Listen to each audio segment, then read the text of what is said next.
Hello students, कैसे हैं आप लोग। आशा करता हूँ अच्छे होंगे।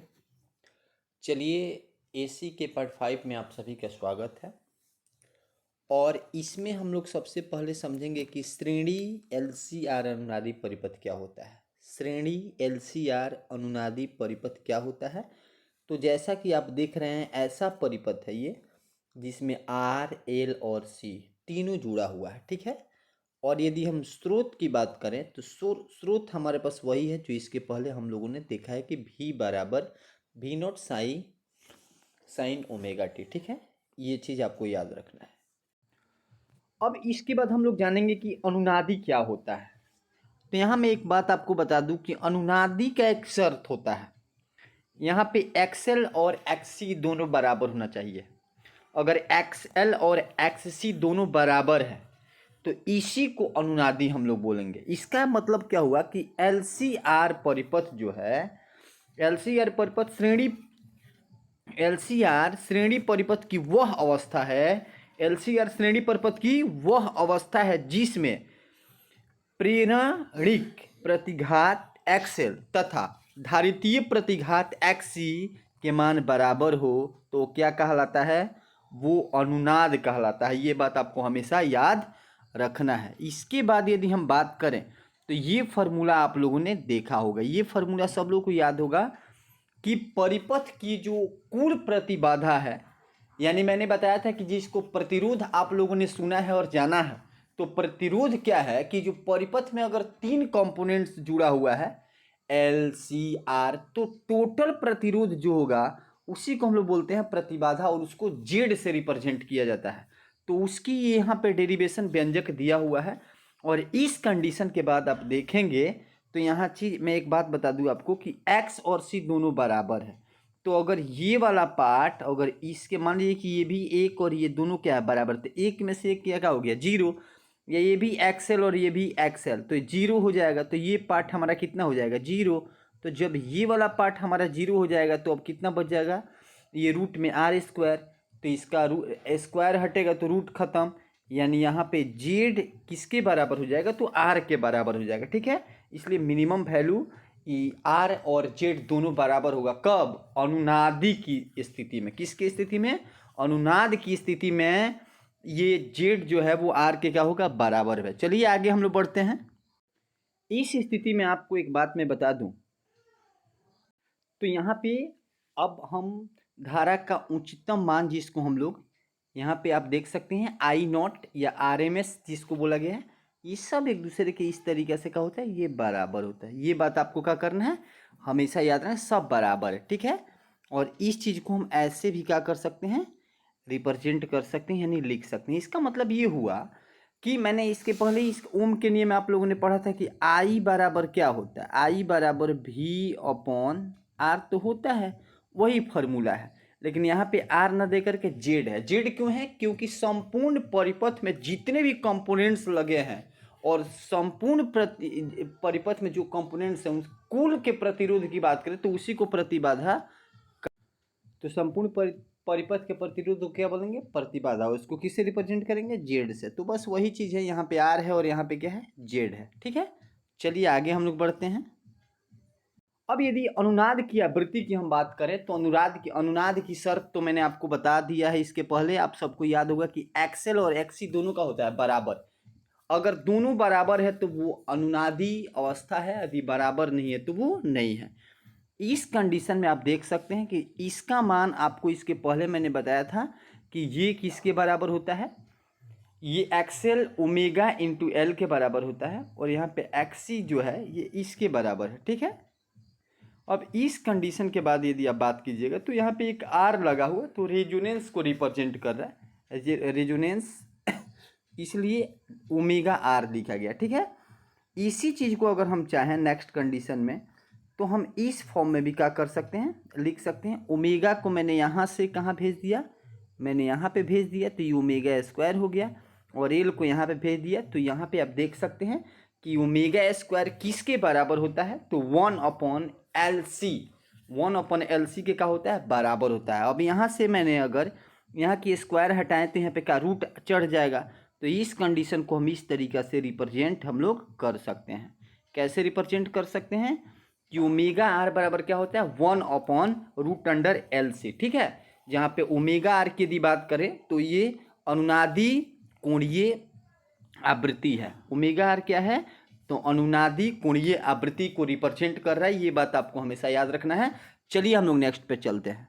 अभी जो कोणीय आवृत्ति जो आप बात कर रहे हैं, तो कोणीय आवृत्ति किसके बराबर होता है, तो मैं एक बात आपको बता दूं कि ये 2πf के बराबर होता है, ठीक है। आवृत्ति में इतना चीज मौजूद होता है क्योंकि 2π, ये आप वृत्तीय गति में पढ़े होंगे कि 2πn जो होता है, ठीक है, उस 2πn या 2πf भी हम लोग लिख सकते हैं। तो यहाँ से हमें क्या करना है कि फ्रीक्वेंसी को अलग यानी f को अलग कर देना है। तो हमारे पास 2π को इधर कर देंगे तो ये F R equal to 1/2π√LC के बराबर हो जाएगा, ठीक है। तो ये चीज़ आपको क्या करना है, याद रखना है। यहाँ पे एफ आर को क्या बोलेंगे, तो अनुनादी आवृत्ति बोलेंगे। और ये फॉर्मूला इंपॉर्टेंट है। ये अनुनादी आवृत्ति का सूत्र आपके सामने पे रखा हुआ है।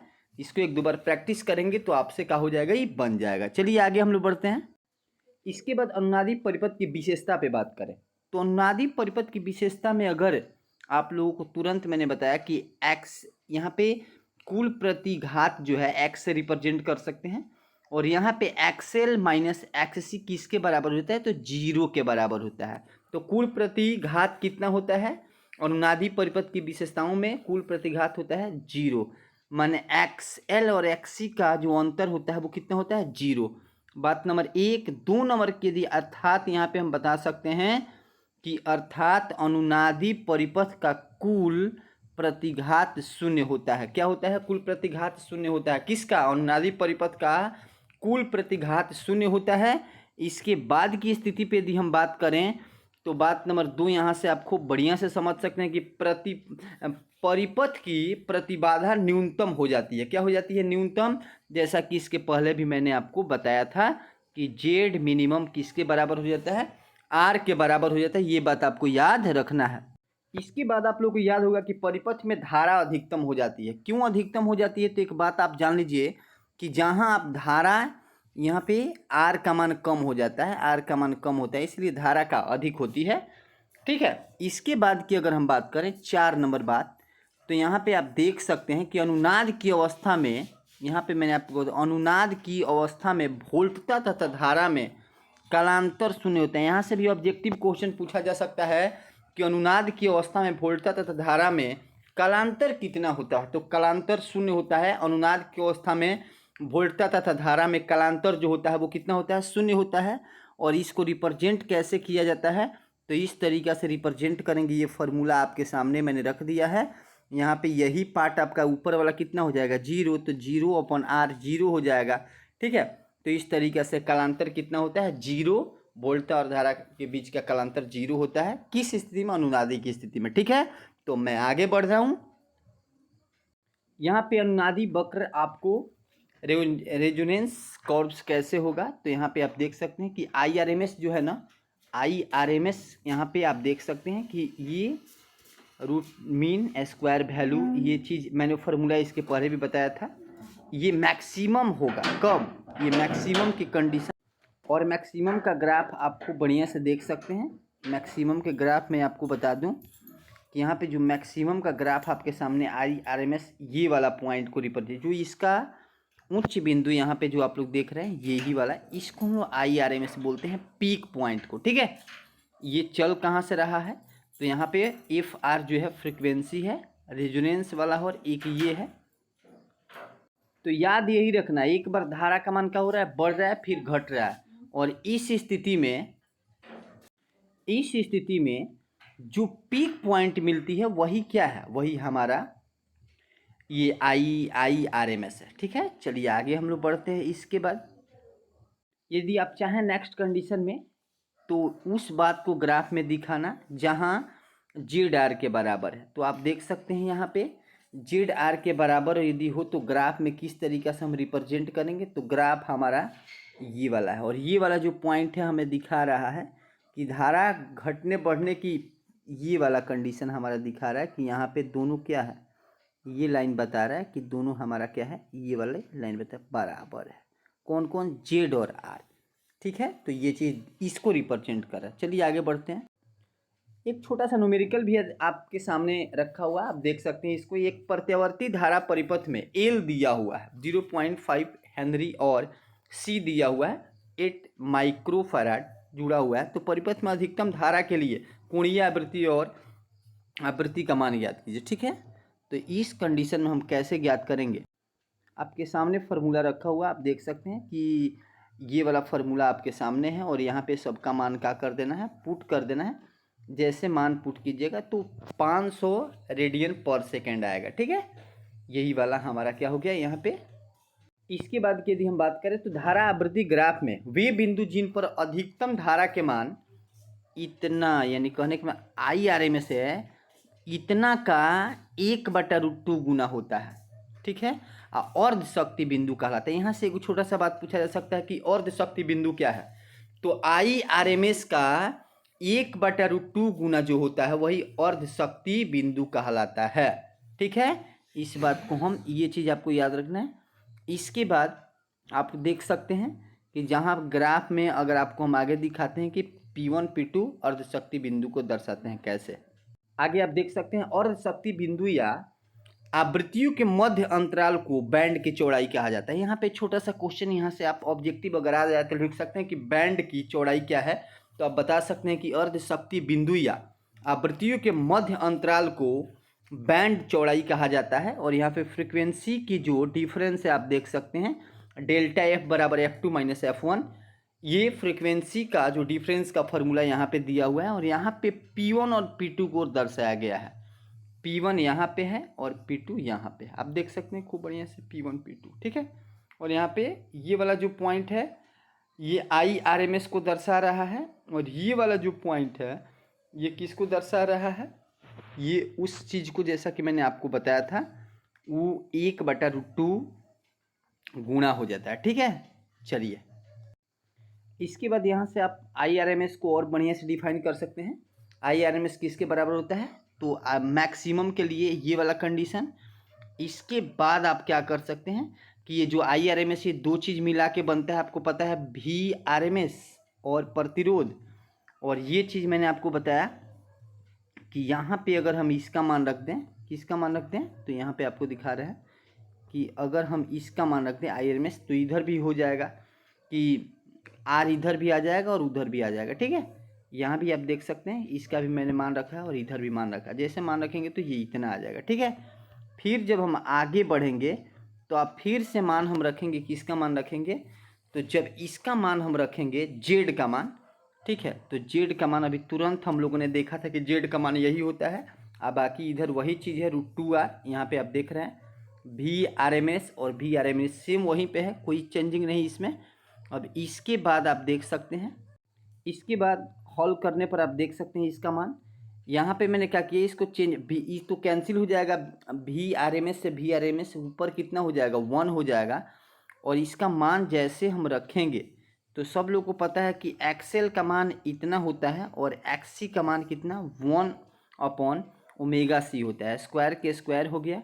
यहाँ पे वो सेम कंडीशन है। ठीक है, सब सिस्टमेटिक चल रहा है, बिल्कुल टेंशन नहीं लेना है, फॉर्मूला लिखते रहना है और एक एक फार्मूला को ध्यान से देखना है। ठीक है, अब यहाँ पे हमको क्रॉस मल्टीप्लाई करना है। क्या करना है, यहाँ पे क्रॉस मल्टीप्लाई करेंगे तो यहाँ और एक यहाँ। ठीक है, तो एक साइड हो जाएगा √2R। ठीक है, तो इसको आप देखिए कैसे होगा, एक साइड आप देख सकते हैं यहाँ से खूब बढ़िया से, एक साइड √2R हो गया, एक साइड ये हो गया।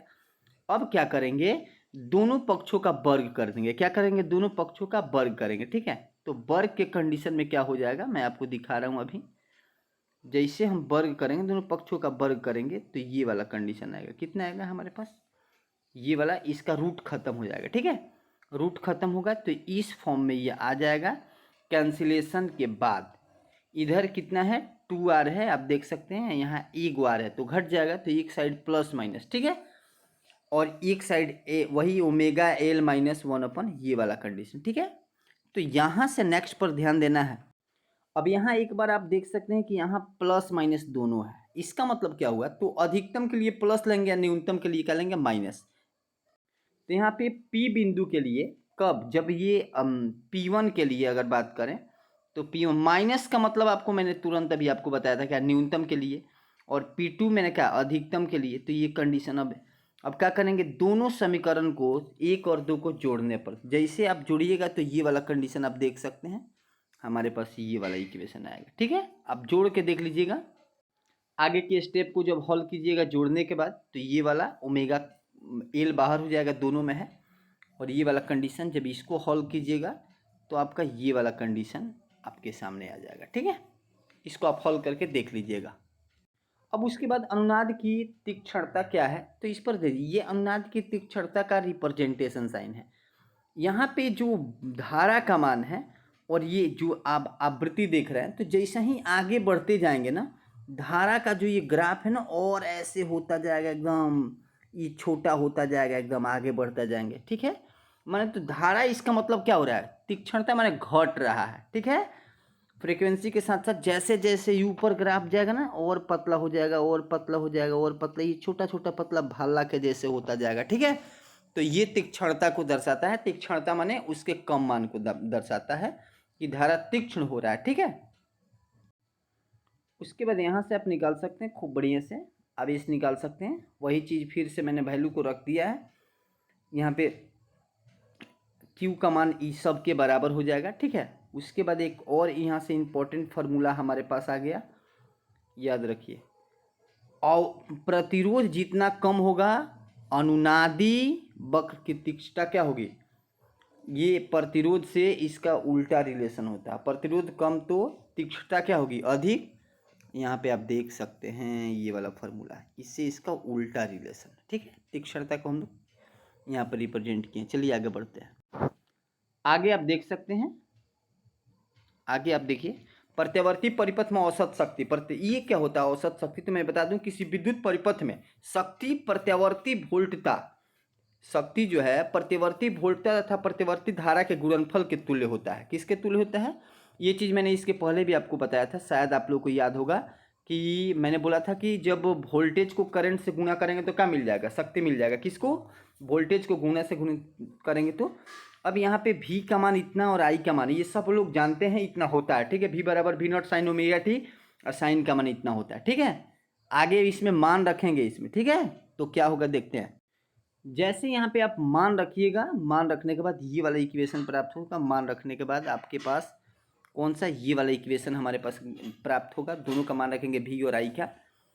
इसी को करते करते अब यहाँ पे मैंने क्या कर दिया, सजा दिया, V और I को एक साथ लिख लिया। ठीक है, यहाँ पे ये वाला कंडीशन। अब आपको याद रखना है, यहाँ पे कुछ बातें याद रखनी है। कौन सी बातें याद रखनी है, तो यहाँ पे जो है ना, sine theta minus sine 90 minus theta, तो इस कंडीशन में चाहे A माइनस बी अगर करें तो ये किसके बराबर होता है, तो याद रखिएगा, cos A into sine A into cos B, ये फार्मूला आपको मिला होगा।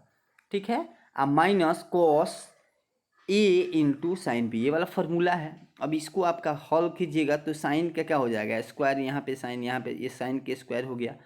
और इस कंडीशन के बाद ये वाला कंडीशन आप देख सकते हैं, साइन से दोनों पार्ट को गुणा करेंगे। ठीक है, तो ये वाला कंडीशन में ये आएगा। इसके बाद आपको क्या करेंगे, इसको जब इस फॉर्मेट में हम लिख सकते हैं खूब बढ़िया से। ये चीज़ आपको याद रखना है कि यहाँ पे तो ये वाला पार्ट जैसा ऊपर वैसे ही नीचे, और यहाँ पे आप देख सकते हैं कि ये 2 से 2 का हो जाएगा, कैंसिल हो जाएगा। बाकी तो सब कुछ सेम है, sine omega T cos omega T same same चल रहा है। ठीक है, तो आगे कैसे चेंज करते हैं इसको थोड़ा देखिए ध्यान से आप लोग। अब इसमें आप देखिएगा, तो इसमें ऊपर मैंने दो रखा था, तो ये 2 यहाँ पे आ गया है, बाकी सब वही फार्मूला है, और 1 2 यहाँ आ गया। ठीक है, अब ये साइन स्क्वायर ओमेगा टी इसके बराबर होगा, माने हाफ में इतना।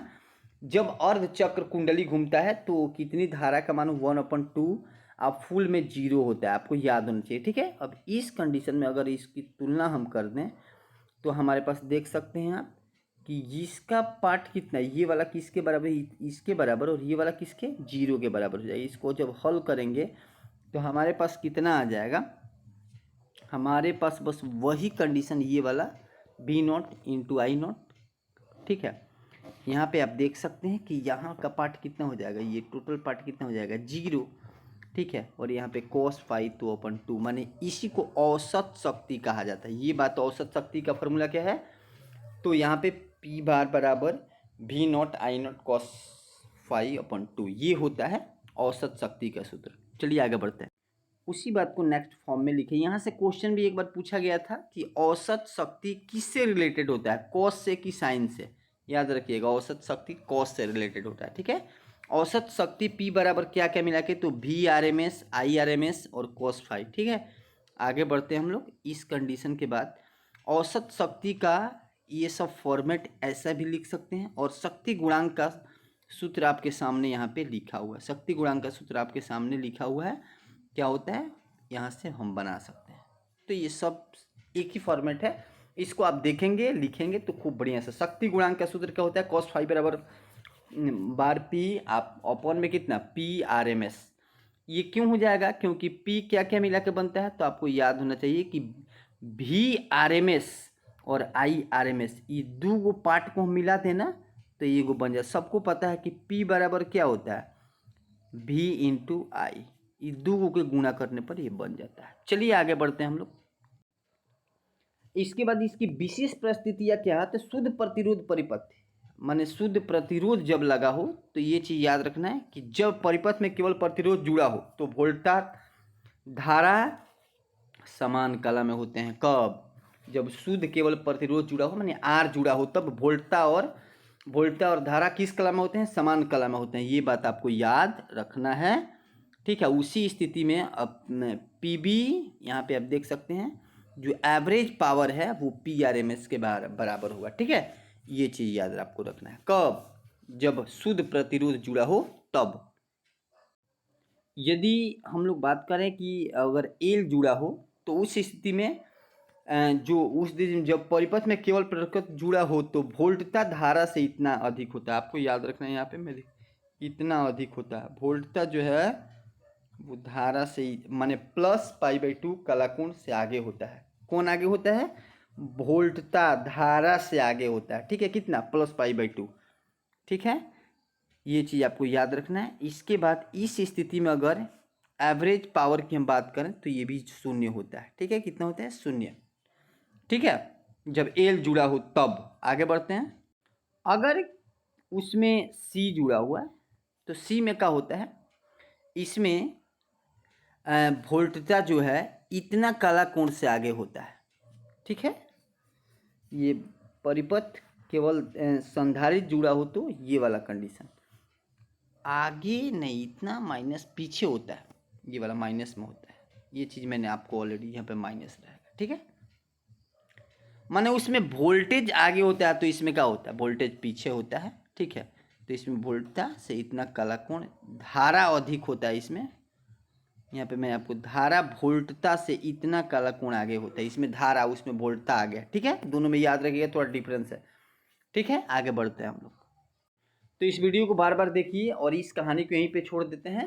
अब हमारा 5 है और 6 आपको अपलोड कर दिए। इस तरीके से हमारा प्रतिवर्ती धारा समाप्त हो गया। बाय। यदि अच्छा लगे तो लाइक कमेंट शेयर अधिक से अधिक कीजिए, ठीक है। सबसे सिंपल और कम समय में ये लेसन आपका समाप्त हुआ है। Bye my all dear students.